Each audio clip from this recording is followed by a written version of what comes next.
my friends. Yeah. It has all the details of the entire movie compressed into one scene, which is the hard thing to do, right? That's why the theme of the movie sounded like it was really easy.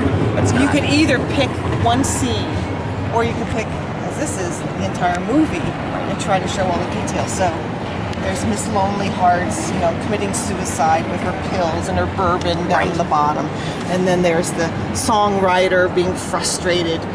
There's his cigarette, you know, being smoked there, and all his music, and you know, the people on the third floor who sleep on the balcony with their doggie who gets murdered later in the movie. And so how do you put all this into one scene? Because that's what Hitchcock was doing. He was making each of these windows was supposed to be a movie, a little melodrama of what goes on in the apartments. And so I wanted to take that idea. A big part of what I do is the research. So I spend a lot of time researching it, and then research the idea that he was trying to show these stories in the windows as if they were each movies. They were all in the same format as a movie screen. So that was really cool for me.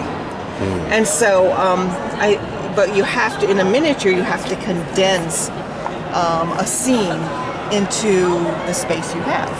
And so, for example, you know, the kitchen, I'm sure, was bigger than that.